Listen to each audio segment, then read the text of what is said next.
Hello friends, আমি সুস্মিতা চলে আসলাম আজ অনেক দিন পরে একটি নতুন ভিডিও নিয়ে। কেমন আছো তোমরা সবাই? আশা করছি সবাই ভালোই আছো। এখানে পেঁয়াজ আর কাঁচা লঙ্কা কুচানো রয়েছে, সাথে সেদ্ধ করা আলু, তার সাথে এখানে পরিমাণ মতো নুন দিয়ে আটাটাকে মেখে নেওয়া হচ্ছে। তো কি করব এইটি প্রশ্ন তোমাদের মনে থাকো, সম্পূর্ণ ভিডিও আশা করি সবাই বুঝতে পারবে।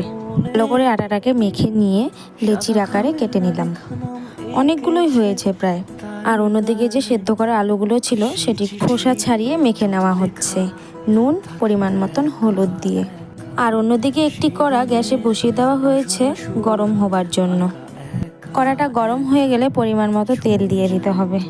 তেলটা গরম হবার পর কুচনো পেঁয়াজ, কাঁচা লঙ্কাগুলো তেলে দিয়ে দিতে হবে। লাল করে ভাজা ভাজা করতে হবে কিছুক্ষণ ধরে।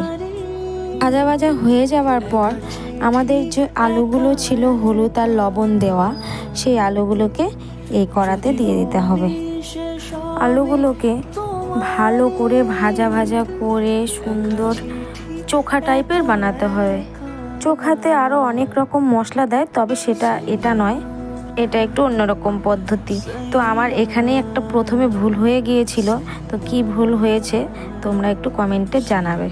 তো দেখো আমাদের আলুর পুর রেডি। তারপর আমরা ময়ম করা আটার গুলিগুলিকে আমরা কি করছি সেটাই তোমরা দেখো।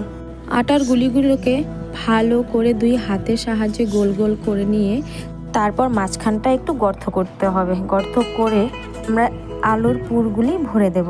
হাতের কাজটা তোমরা দেখলেই বুঝতে পারবে কিভাবে করছি, আমি হয়তো বলে অতটা বোঝাতে পারছি না। আলুর পুরগুলি ভরা হয়ে গেলে ভালো করে দুই পাশের মুখটা ভালো করে বন্ধ করে দিতে হবে। বন্ধ করে আবার সেই গোল আকারে আনতে হবে। রুটি করবার সময় আমরা যে গোল গোল লিচিগুলো কাটি সেই শেপটা।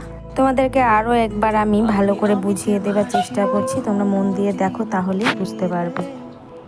কঠিন তবে কিছুই না, এসব আমরা পিঠে পুলি করবার সময় করে থাকি। হয়তো ওটা চালের গুঁড়ো দিয়ে হয়, এটা আটা দিয়ে বলেই এতটা নরম হয়েছে। আর নরম না করলে এটা খেতেও ভালো লাগে না। তোমরা হয়তো বুঝেই গিয়েছো যে আমি কি বানাতে চাচ্ছি বা কি বানাবো।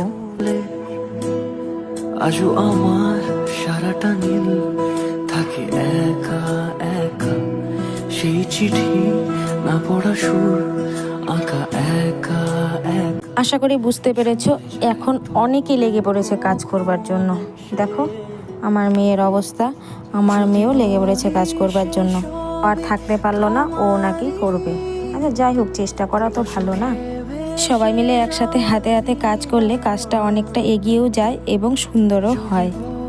আমাকে বলছে আমার মেয়ে, দেখো তুমি পারবে, এই দেখো এত সুন্দরভাবে আমি করলাম। অন্যদিকে আবারও কড়াটাকে গরমে বসিয়ে দিয়েছি। তো গরম হয়ে যাওয়ার পর অল্প তেল দিয়ে দিব এবং আমরা এই আটার গুলিগুলোকে রুটির আকারে বেলে নিব। খুব আলতো হাতেই বেলতে হবে, তা না হলে রুটির ভেতর থেকে আলুর পুরগুলো বেরিয়ে আসবে। অন্যদিকে তেল গরম হয়ে গেছে আমার। তো এখন এই রুটিটা তেলের মধ্যে করে ভালো করে লালচে টাইপের ভাজতে হবে। তোমরা চাইলে এখানে পরোটার মাঝে যেভাবে তেল দেয় চামচ দিয়ে, সেইভাবেও তোমরা দিয়ে ভেজে নিতে পারো। আমরা একটু বেশি করে তেল দিয়েছি যাতে ভালো করে ভাজাটা হয়ে যায়। তোমাদের কেমন লাগলো ভিডিওটি?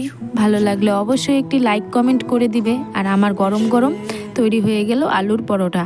আর আমি দিয়ে দিলাম আমার মেয়েকে গরম গরম টেস্ট করবার জন্য। ও খেয়ে বলছে যে মা দারুণ হয়েছে। যাই হোক, তোমাদের ভালো লাগলে অবশ্যই একটি লাইক কমেন্ট শেয়ার করে দেবে। ধন্যবাদ বন্ধুরা, ভালো থাকবে, সুস্থ থাকবে। ততক্ষণের জন্য টাটা, বাই বাই। দেখা হবে আরও একটি নতুন ভিডিওর সাথে। ধন্যবাদ।